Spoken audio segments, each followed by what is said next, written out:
네, 반갑습니다. 부동산 전망하는 남자 골든마우스 인사드립니다. 최근 들어 물가 상승 압력이 커지다 보니까 기준금리도 올린 상태라고도 할 수 있는데요. 장바구니 물가 같은 경우도 올라간 상태에서 그동안 공공재라고 할 수 있는 에너지 같은 경우는 동결을 시키면서 물가 상승을 억제를 하고 있었는데요. 내년 대선 후 같은 경우는 전기요금 같은 경우는 두 차례의 인상 요인을 발표를 했고요.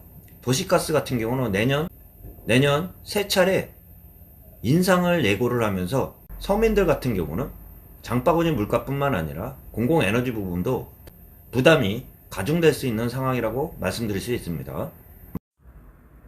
서울시에서 발표한 12월 27일 발표 내용을 보면 서울연구원 시민경제연구실에서 발표 자료에 따르면요. 서울시 소비자 체감경기 상승세가 유지되고 있으면서 시민이 뽑은 새해 경제 이슈 1위가 생활 물가라고 밝히고 있습니다.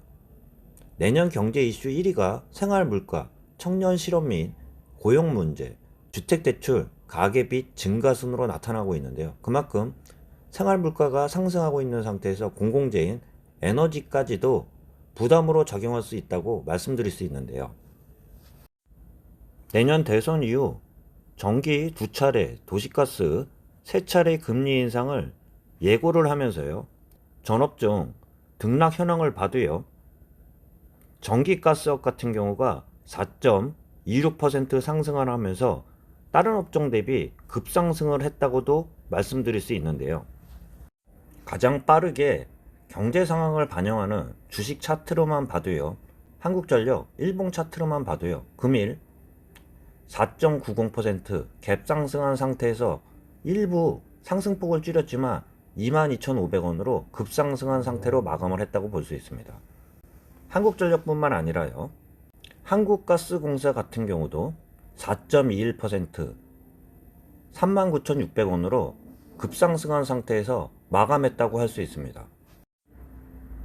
공공재인 에너지이다 보니까 적자가 지속된 상태에서 상승 요인은 충분했다고 하지만 물가 상승 영향으로 그동안 상승을 억제했다고 할 수 있는데요. 지금 보시는 기업 실적 분석 같은 경우는 네이버 증권인데요. 한국전력 기업 실적 분석을 봐도요.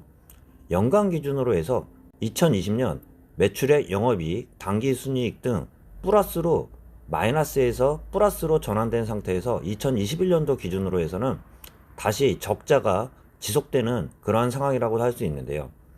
컨벤서스를 보면은 예상이지만 2021년도 12월 기준으로 연간 기준으로 해서 마이너스, 영업이익도 마이너스고요. 당기순이익도 마이너스 폭이 커지면서 그만큼 인상 요인으로는 작용할 수 있다고 할 수 있는데요. 최근 분기 실적을 봐도요. 영업이익이나 당기순이익 같은 경우도 적자 폭이 늘어나고 있는 상황이라고도 할 수 있습니다. 한국가스공사 기업 실적을 보면 한국전력보다는 조금은 나은 상태라고도 할 수 있는데요. 2020년도 기준으로 해서 당기순이익 같은 경우는 마이너스를 기록했지만 2021년도 기준으로 해서는요. 매출액도 늘어난 상태고요. 영업이익, 당기순이익 같은 경우도 2020년도 기준으로 해서는 더 상승을 했다고 할 수 있습니다. 또한 최근 분기 실적을 봐도요. 2021년도 컨벤서스 예상이지만요. 2021년도 4분기 12월 예상을 보면 영업이익 같은 경우도 늘어난 상태고요. 당기순이익도 플러스를 반전을 하면서 한국전력보다는 기업 실적 면에서는 좀 더 낫다고도 할 수 있습니다. 기사들에 따르면 인상 요인 같은 경우는 조금씩 뉴스들마다 편차들은 따르고 있는데요.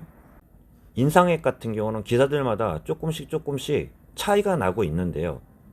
보면 2022년도 기준으로 해서 전기 같은 경우는 4월과 10월 각각 2회에 거쳐서 나눠서 인상한다고 발표를 하고 있습니다. 실적을 보듯이 한국전력 같은 경우는 적자 폭이 크게 지속되는 상황이라고 말씀드리면서 인상 요인은 충분하다고 할 수 있는데요. 그와 대비해서 한국가스공사 같은 경우도 2020년 대비해서는 2021년도 같은 경우는 기업 실적 같은 경우는 한국전력보다는 낫다고도 할 수 있는데요. 도시가스 같은 경우는 내년에 두 차례가 아닌 세 차례 인상 계획을 발표를 하고 있는데요. 단지 겨울 연료비가 많이 드는 올 겨울 같은 경우는 인상 요인으로 작용하지 않겠지만, 내년 대선 이후에는 전기도 2차례, 도시가스도 3차례 인상을 요인을 하면서 에너지 물가 같은 경우도 서민 부담으로 다가올 수밖에 없습니다.